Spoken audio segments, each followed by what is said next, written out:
In December 1944, the American division in Belgium received a surrender demand from the German army. The reply would become one of the most famous moments of the Second World War. But the survival of that division did not begin with defiance. It began with planning, coordination, and one staff officer whose decisions kept thousands of soldiers alive long enough to refuse. On the night of 18 December 1944, the 101st Airborne Division moved toward a small Belgian town called Bastogne. The division had only recently recovered from heavy fighting in Holland. Many soldiers lacked winter clothing. Ammunition stocks were incomplete. Some units arrived without full heavy equipment. Yet they were ordered forward immediately because the German army had launched a massive surprise offensive through the Ardennes forest just 2 days earlier. The German plan was simple and dangerous: break through the thin American lines, seize key road networks, and drive west toward Antwerp. If successful, the offensive could split Allied forces and force negotiations on the Western Front. Bastogne sat at the center of this plan. 7 major roads converged there. Any force controlling the town controlled movement across the southern sector of the German advance. Inside the moving American command convoy was Lieutenant Colonel Harry William Osborne Kinnard, the division's G3 operations officer. In military structure, the G3 controls operations unit placement, defensive planning, and coordination between regiments and artillery. It is a role rarely remembered by history because it produces no dramatic photographs. But at Bastogne, the G3 would shape the battle before the first defensive line was even drawn. The 101st arrived throughout 18 and 19 December, not as a single organized force, but in fragments: parachute regiments, artillery battalions, engineers, and attached armored units arriving separately under freezing conditions. German armored spearheads were already pushing west. Some were less than 20 miles away. The division did not yet know it was driving into encirclement. But within hours, that possibility would become reality, and whether Bastogne held or collapsed would depend less on heroic last stands and more on whether one operations officer could turn a scattered arrival into a functioning defense before the Germans completed the circle. Because at Bastogne, organization would become the first weapon. Bastogne was not chosen because it was strong. It was chosen because it was necessary.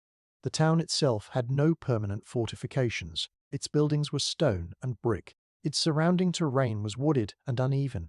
What made Bastogne valuable was geography. 7 primary roads intersected there, connecting the German advance routes to the west and northwest. Any armored force moving through the southern Ardennes needed those roads open. If Bastogne remained in American hands, German movement slowed. If it fell quickly, German columns could flow west with far less resistance. By 19 December 1944, German forces of Heeres Group B were already exploiting breakthroughs in the American line. Panzer divisions advanced rapidly, bypassing strong points and pushing deep into rear areas. Confusion spread across the Allied command network. Units were ordered to move, hold, withdraw, or counterattack, often within the same day. Bastogne became the anchor point in a front that no longer resembled a continuous line. The 101st Airborne Division was rushed into this chaos with minimal preparation time. Its acting commander, Brigadier General Anthony McAuliffe, understood immediately that Bastogne could not be defended as a single town centre. It required a circular defensive perimeter extending miles beyond the urban area. That meant placing regiments along key approach roads, coordinating artillery coverage, and ensuring communication between sectors that might soon be isolated. This task fell heavily on the operations section. As G3, Kinnard was responsible for translating the general's intent into a working defensive system.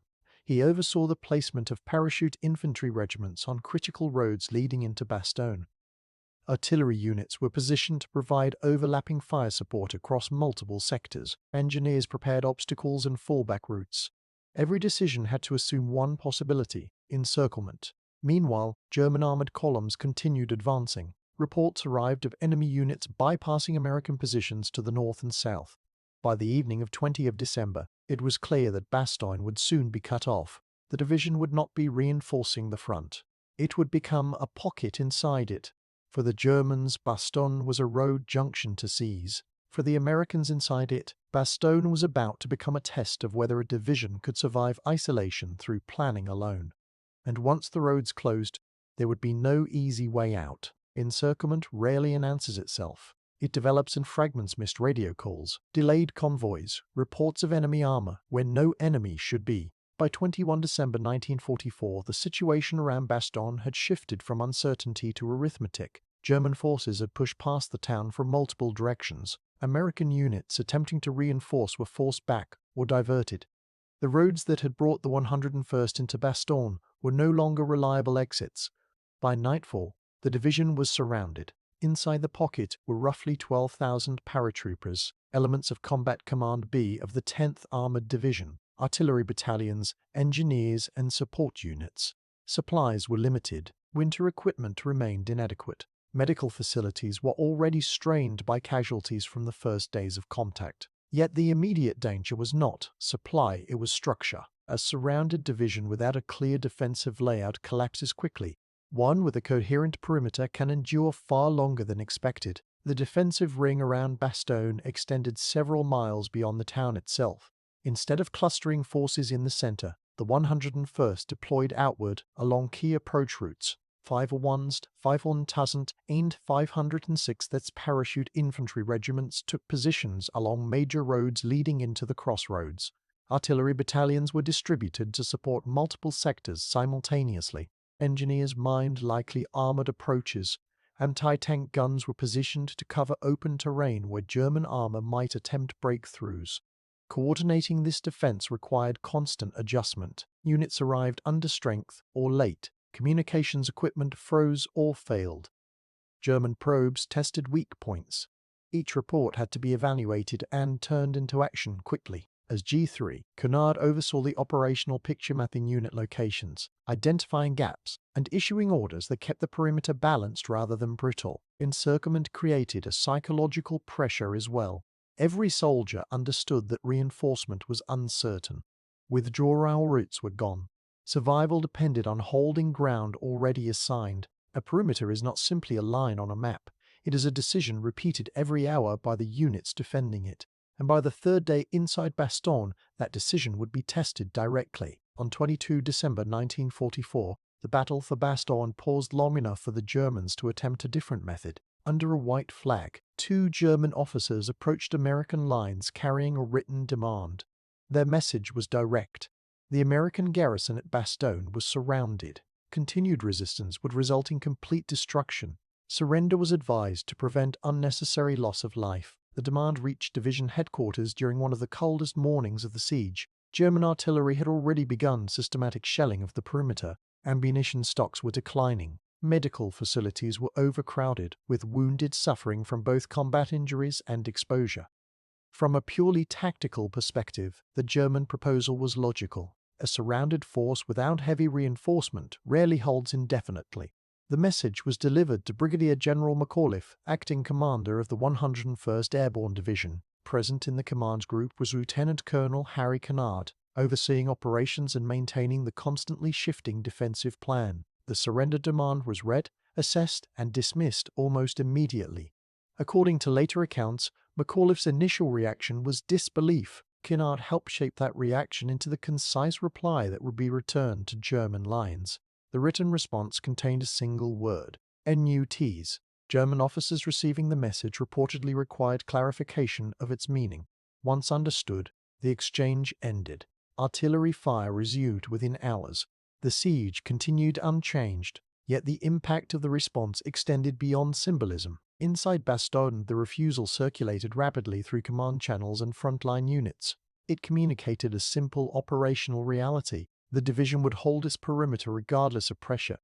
Psychology matters in encirclement. A force that begins negotiating its survival often loses cohesion quickly. A force that commits to resistance gains clarity, even when resources are limited. The reply delivered at Bastogne reinforced that clarity across the defensive ring. Every regiment understood the situation had shifted from uncertainty to determination. The Germans would now have to take Bastogne by force, and that meant attacking a perimeter that had already decided it would not break. After the ultimatum, the battle entered its most dangerous phase. Symbolism no longer mattered. What mattered were numbers. Rounds per gun. Fuel per vehicle. Bandages per casualty. Encirclement transformed Bastogne from a battlefield into a system under stress. and every subsystem was beginning to show strain. Temperatures remained well below freezing. Many soldiers lacked proper winter boots and gloves. Frostbite joined shrapnel as a steady cause of evacuation. Ammunition was rationed, not by regulation, but by necessity. Artillery batteries were instructed to fire only when targets justified the cost. Medical teams worked without sufficient supplies, improvising care as casualties mounted. Each loss reduced the division's ability to hold its assigned sector. German forces exploited these pressures with methodical attacks. Instead of massed assaults, they probed the perimeter repeatedly, seeking thinly held sectors or units weakened by exhaustion. Small penetrations, if not corrected quickly, could unravel the entire defense. Preventing that unraveling became the core task of the operations section. As G3, Canard coordinated responses to each probe. When one sector came under pressure, reserves were shifted carefully, never stripped too far from adjacent positions. Artillery fires were redirected to break up infantry attacks before armor could follow. Communications were prioritized along the most threatened axes. Nothing about this work was dramatic. It was constant, technical, and unforgiving. One miscalculation could create a gap the Germans would exploit within minutes. Meanwhile, Allied relief forces were assembling beyond the pocket. Weather delayed air support and supply drops, leaving the defenders isolated longer than anticipated. That delay magnified the importance of internal coordination. Morale depended on the belief that resistance served a purpose.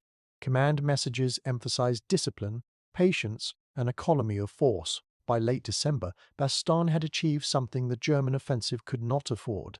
It had stalled. Every day the pocket held disrupted German timetables, forced the diversion of units, and consumed fuel and ammunition Germany could not easily replace. The division was still surrounded, still under pressure, but the Germans were no longer advancing on schedule.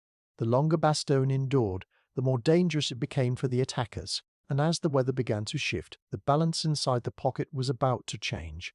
The transformation at Bastogne did not come from the ground, it came from above.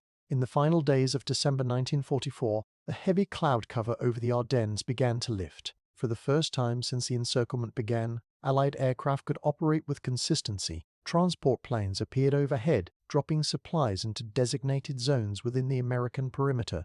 Fighters and fighter bombers followed, striking German assembly areas and artillery positions beyond the town.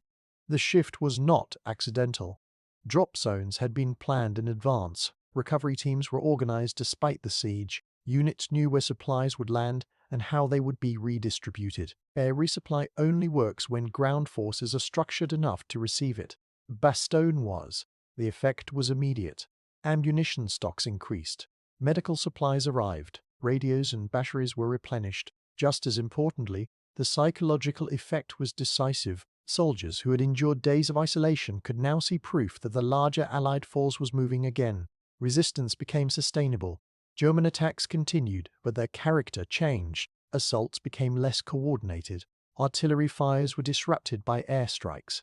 German units that had expected a quick collapse now faced a fortified pocket growing stronger by the day. The offensive, built on speed and surprise, was bleeding time. Within Bastogne, the operational picture stabilized. The perimeter held with fewer emergency shifts. Reserves could be used deliberately rather than reactively. Kinard's role evolved from crisis management to maintaining balance, ensuring no sector overextended. No unit assumed the siege was over prematurely. Relief columns were now advancing from the south. The defenders could not yet see them, but they could measure progress indirectly. German pressure slackened. Enemy attacks became more cautious. The siege was no longer a countdown to collapse. It was a contest of endurance the Germans were losing. Bastogne had survived long enough for the sky to reopen. The final test would be whether it could survive long enough for the ring to break. By the final week of December 1944, Bastogne was no longer the center of a German advance. It had become an obstacle to it. The offensive that began with speed and surprise now faced a stubborn pocket that refused to disappear from the map. Every day the 101st Airborne held its perimeter. German operational momentum weakened. Fuel consumption rose. Tank losses mounted. Timetables slipped beyond recovery. Outside the pocket, Allied commanders organized a coordinated relief effort. Armored and infantry units pushed north through difficult winter terrain, encountering German resistance designed to delay rather than defeat. The objective was not to destroy the Bastogne garrison, but to reach it. A single open corridor would transform the situation from encirclement to connection. Inside Bastogne, the defenders continued to operate under siege conditions. German artillery remained active. Probing attacks tested the perimeter for signs of collapse, yet the operational structure established during the first days of encirclement held firm. Units understood their sectors. Artillery support remained coordinated. Communications, though strained, continued functioning. The division had not fractured into isolated strongpoints. It remained a coherent fighting force. On 26 December 1944, forward elements of the American relief column reached the southern edge of Bastogne. Contact was established under fire. Corridor was narrow and vulnerable, but it existed. For the first time in nearly a week, the 101st was no longer completely surrounded. Supplies and reinforcements could move, even if cautiously. Relief did not end the fighting immediately. German forces continued attempting to sever the corridor and pressure the town. But the strategic situation had changed irreversibly. Bastogne was no longer a pocket awaiting destruction. It was a fortified position connected to the broader Allied front. The division had endured isolation, sustained coordination, and resisted repeated attacks long enough for relief to arrive. What had begun as a defensive emergency became a stabilizing anchor in the Allied response to the Ardennes offensive, and in the weeks that followed, the German advance would never fully recover its initial momentum. But while Bastogne entered legend, the mechanisms that sustained it remained largely invisible. In the years after the war, Bastogne became one of the defining symbols of American resistance during the Second World War. The image most often remembered is simple: a surrounded airborne division refusing surrender in the face of overwhelming pressure. The word nuts entered military folklore. Monuments, museums, and histories preserved the moment as a testament to determination. Yet battles are rarely sustained by symbolism alone. They endure through systems planning, coordination, and decisions made long before they become visible.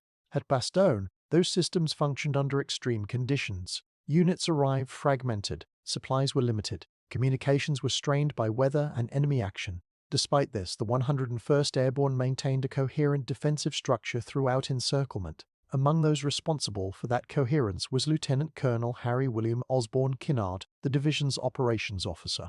His role involved no dramatic charges or widely photographed moments. Instead, he managed the continuous flow of operational decisions that kept regiments positioned effectively, artillery coordinated, and reserves available where most needed. He contributed to shaping the division's refusal to surrender and helped maintain the clarity of purpose that prevented fragmentation inside the pocket. History tends to compress events into recognizable figures and phrases.